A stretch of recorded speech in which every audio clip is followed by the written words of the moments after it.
السلام علیکم. میں آپ سے مخاطب ہوں دانیال امریکن ورلڈ نیوز کی طرف سے.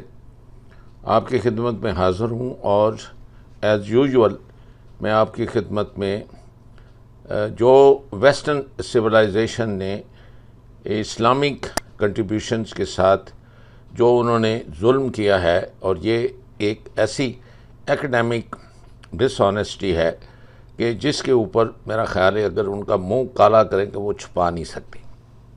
کس طریقے سے انہوں نے ساری یعنی ہزاروں سال پہلی جو انوینشنز تھیں اپنے نام پہ چوری سے کرنے کے لیے، یعنی وہ بنچ آف تھیفز ہیں.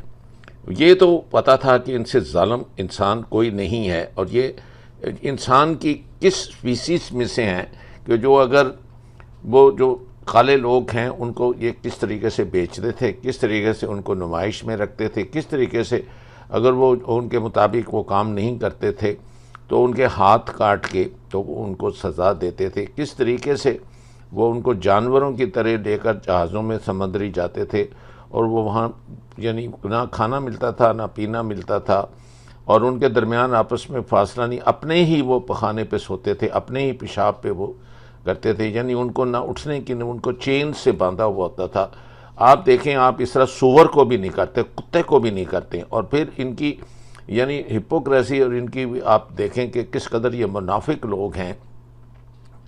اور صحیح اللہ تعالیٰ نے ان کے لیے جو جہنم کی جو ڈیپسٹ پٹس ہیں وہ ان کے لیے تیار کی ہیں کہ یہ ایک انسان پہ یہ وہ انسان ہے جس کے متعلق وہ کہا تھا انہوں نے فرشتوں نے کہ اس کو اللہ میاں کیوں پیدا کر رہا ہے، یہ جا کر ایک دوسرے کا گوشت کھائیں گے. اور ٹرمپ اور ایپسٹین فائل سے آپ کو پتہ چلا کہ یہ کس طریقے سے، اور پوپ کے جو لال جوتوں سے آپ کو پتہ چلا، ملکہ کے ڈفرینٹ جو کلبس ہیں ان کے کرا، بال کی جو پرستش اور جو ہیومن سیکریفائس ہے، اور یہاں بیچارے معصوم بچے ہر جگہ وہی، اور ان حرام زادوں نے جو یہ سب کچھ کیا ہے.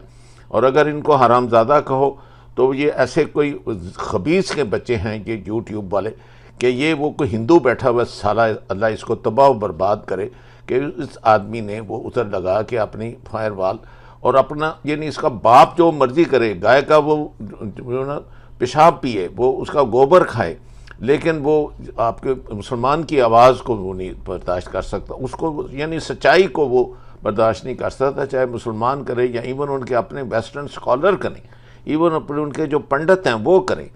تو یہ ایک ایسی بریڈ یعنی شیطانوں کی پیدا ہو گئی ہے کہ وہ آپ حیران ہیں.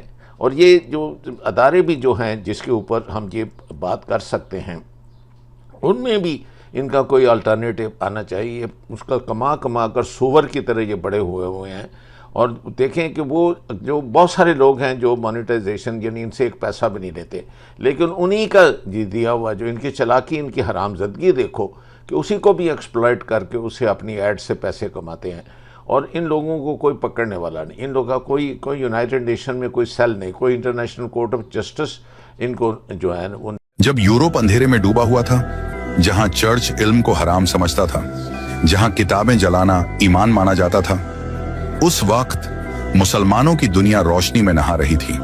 بغداد کی گلیوں میں قلموں کی آواز گونجتی تھی، دمشق کی مسجدوں میں گنت پڑھائی جاتی تھی، قاہرہ کی لائبریریز میں تاروں کا نقشہ بنایا جا رہا تھا، اور اندلس اسپین میں مسلمان بچے تاریخ، فزکس اور تفسیر ایک ساتھ پڑھتے تھے.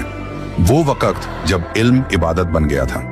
الجزری جس نے پانی سے چلنے والی مشینیں بنائیں، ایسی مشینز جن کے بنا آج کا انجن پاسبل نہیں. اس نے کرینک شافٹ بنایا جو آج ہر کار انجن کا دل ہے.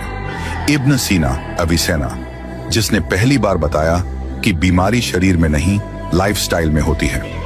اس کی کتاب القانون فی الطب 500 سال تک یورپ کی میڈیکل یونیورسٹیز میں ٹیکسٹ بک رہی.